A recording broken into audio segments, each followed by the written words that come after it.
Gostaria de agradecer também a presença de todos.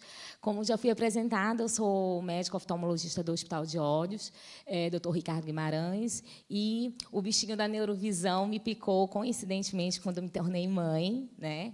Eu costumo dizer que uma das coisas que rege muito tanto a neurovisão quanto a maternidade é a empatia, né? E, a partir daí, é aquela capacidade de a gente se colocar no lugar do outro que faz com que a gente sinta que a gente precisa fazer algo a mais pelos nossos pacientes, pelas nossas crianças. E tem um ano que eu fiz um curso para médicos que não eram nem neurologistas, nem psiquiatras, mas que cuidavam de crianças, tinham contato com crianças autistas, e que, a partir daí, a gente pudesse ter uma visão de perceber alguns sinais mais precoces do autismo e poder fazer alguma coisa por elas. A partir daí, a gente começou a avaliar. A gente já tinha muitos casos, a doutora Márcia já tinha muitos casos de pacientes autistas na clínica, e a gente começou a estudar mais a fundo um pouquinho a importância da neurovisão nos pacientes com transtorno do espectro autista.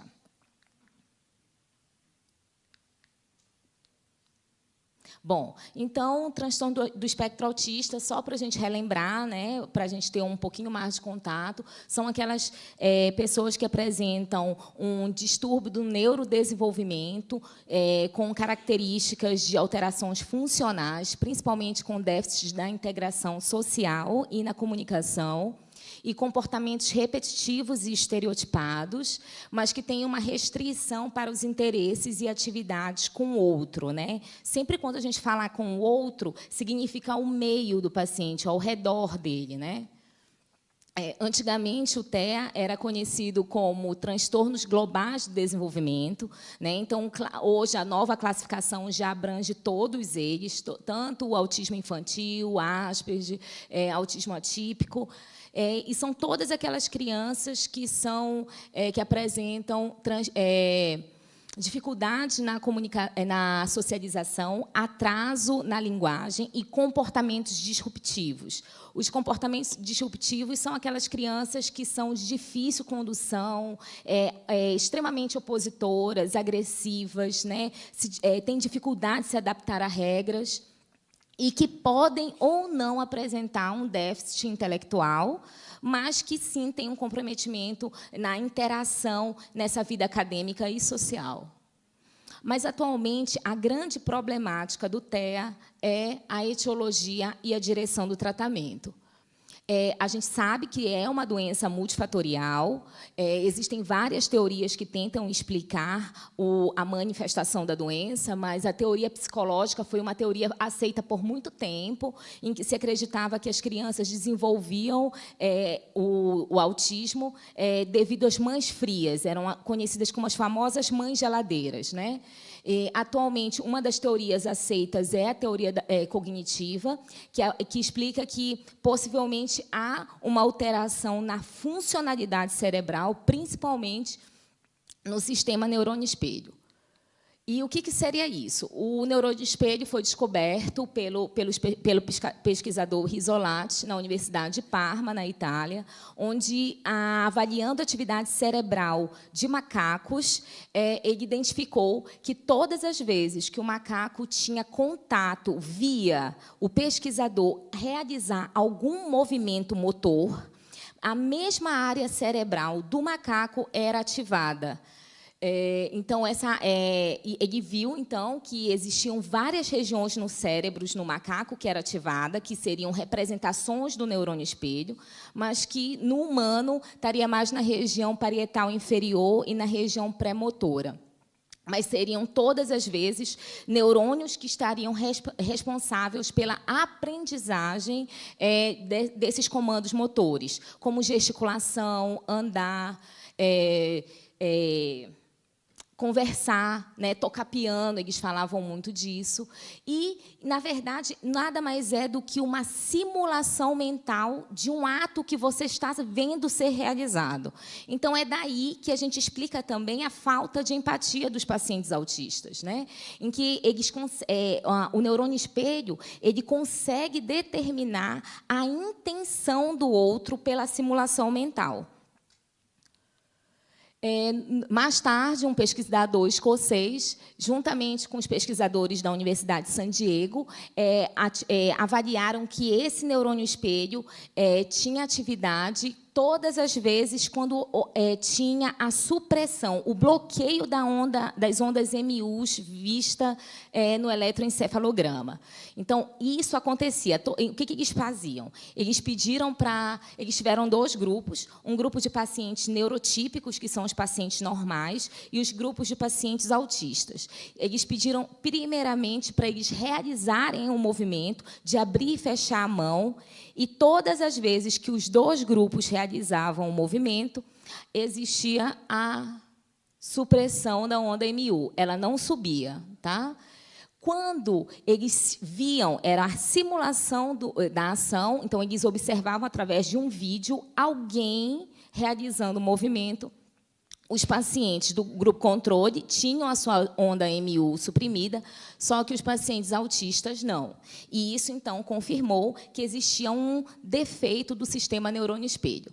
Uma outra teoria também, que se baseia também no neurônio espelho, é a teoria da mente, que esses pacientes não conseguem fazer uma representação do mundo deles e nem do mundo do outro. Então, o paciente autista é aquele paciente que não consegue entender comunicação não verbal, não consegue compreender gestos e muito menos metáforas. Então, se você falar para eles... focinho de tomada, eles não conseguem entender o que você está querendo falar, entendeu? Eles não adianta falar em metáfora com eles. Mas o mais importante é que a epigenética é o grande fator aí. O paciente que pode ter a predisposição genética, mas se a gente tiver um meio desfavorável, um entorno desse paciente desfavorável, possivelmente ele vai ter uma manifestação fenotípica do autismo. Mas se a gente conseguir mudar esse meio, a gente já consegue mudar o futuro desse paciente. Isso é baseado na neurociências, na teoria da neuroplasticidade, que foi até um prêmio Nobel de 2000, de Eric Kandel, em que ele falava que o próprio meio ambiente pode mudar o genoma, a manifestação genotípica. Ele mesmo falava que o hipocampo é considerado um local de reserva de informações. E, para que a gente conseguisse reservar as informações, a gente precisava ter o prazer. Então, uma das frases dele é que o prazer o cérebro registra. E, se a relação não for prazerosa, o cérebro esquece. E é baseado nisso que as intervenções têm dado em cima, né? Que é tanto a intervenção psicanalítica quanto a intervenção visual nossa na neurovisão, para tentar mudar essas sinapses, fazer com que eles tenham maior interesse pelo outro, baseado na neuroplasticidade. E uma das características principais desses pacientes são as alterações neurobiológicas. Eles vão apresentar alterações de sensibilidade, né, tanto para mais quanto para menos. É uma forma diferente da percepção sensorial desses pacientes, né? E em todos os sentidos eles têm isso, mas principalmente no visual. Então, aqui, eles sempre, quando eles passam a entrar naquela fase comunicativa, né, que são pacientes que já falam com a gente, já conseguem se expressar, eles falam que eles sempre viram a vibração da luz. É como se tivesse aquela luz fluorescente querendo queimar. Eles sempre viram assim. E o estímulo visual, então, a gente entende que isso acontece porque o estímulo visual que é percebido pelo paciente normal é diferente nos pacientes com TEA, né? E por isso que eles têm um desconforto, que podem variar desde leve desconforto à luz, quanto a fotofobias intensas. E está presente em 90% a 95% dos pacientes, e o que causa o déficit no processamento visual. Mas por que a luz, então, afeta tão negativamente esses pacientes? Como a gente já viu, principalmente, existem algumas hipóteses que tentam explicar, mas, principalmente, uma alteração do reflexo pupilar, dado pela anormalidade das células ganglionares intrinsecamente fotossensíveis, mas também pode ser pelo baixo limiar neurológico a todos os estímulos, principalmente ao estímulo luminoso, e também pela sobrecarga dos sentidos, que, como eu falei, eles têm uma percepção sensorial diferente da nossa.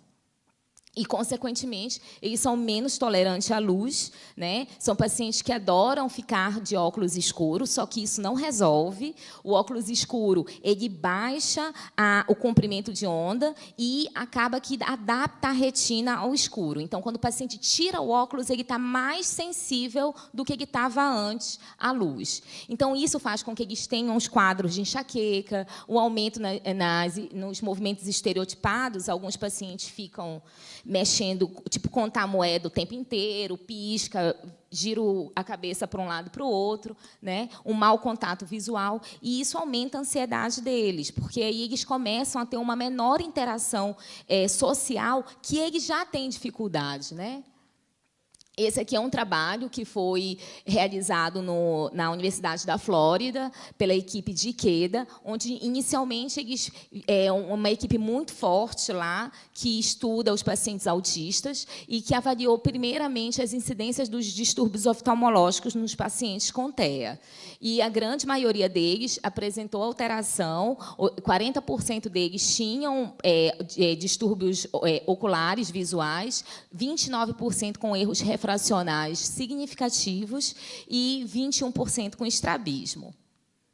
Esse é um outro trabalho da Universidade do Reino Unido, onde eles avaliaram o efeito das overlays na fluência da leitura dos pacientes, onde 79% desses pacientes com autismo tinham melhora na fluência da leitura. E o grupo controle, que é o grupo que eles sempre fazem, eles equiparam a idade e a inteligência, né, para a gente não ter nenhum grupo muito destoando do outro, eles não tiveram tanta melhora com overlay. Esse é o mesmo grupo também, mas num outro trabalho realizado em 2012, em que eles avaliaram que as overlays melhoravam nos pacientes com TEA o reconhecimento das expressões faciais para emoções em 18%, e melhorava a taxa de ganho de leitura, né, que é a fluência da leitura, em 80%. Mas isso, possivelmente, porque os filtros espectrais eles diminuem a hiperexcitabilidade neural, que é normal já nesses pacientes. A gente costuma dizer que os pacientes com autismo eles têm um ruído neural aumentado. Isso significa dizer que eles sempre vão estar em hiperexcitação cerebral. E os filtros fazem justamente isso, eles tentam amenizar isso, trazer eles mais para um estágio zen.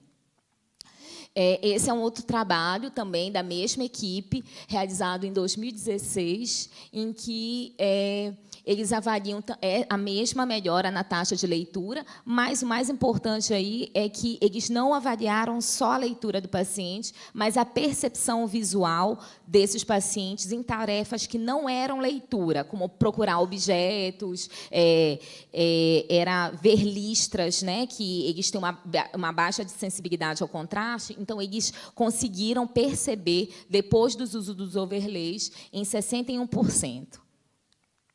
E esse aqui é um trabalho também realizado por uma outra equipe, também do Reino Unido, mas que eles deram os estímulos dos rostos com expressões faciais de vários tipos de emoções: raiva, nojo, medo, felicidade, tristeza e surpresa, e em diferentes intensidades. E nos pacientes com autismo, houve uma melhora do julgamento da intensidade dessas emoções quando eles se adicionavam à tonalidade do filtro.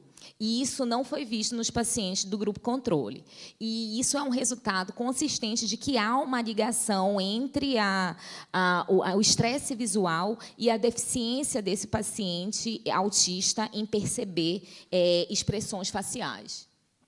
Esse já é um outro relato, isso é um relato de caso em que foi acompanhado uma criança autista por 24 meses e avaliou a frequência dos comportamentos dela antes e depois do uso dos filtros espectrais.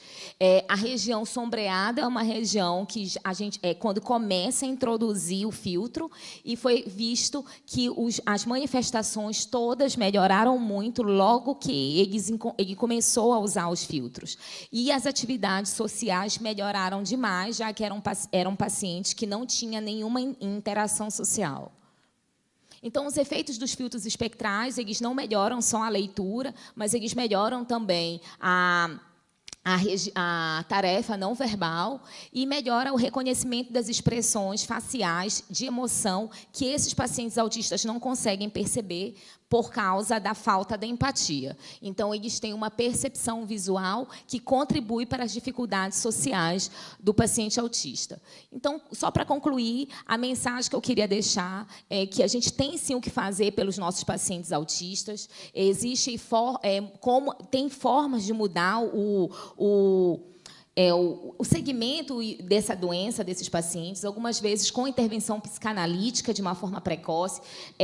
A intervenção psicanalítica, eles acreditam que a gente intervindo nesses pacientes em até 12 meses, a gente pode deixar de ter uma manifestação fenotípica do autismo se a gente colocar o paciente no meio de interação melhor.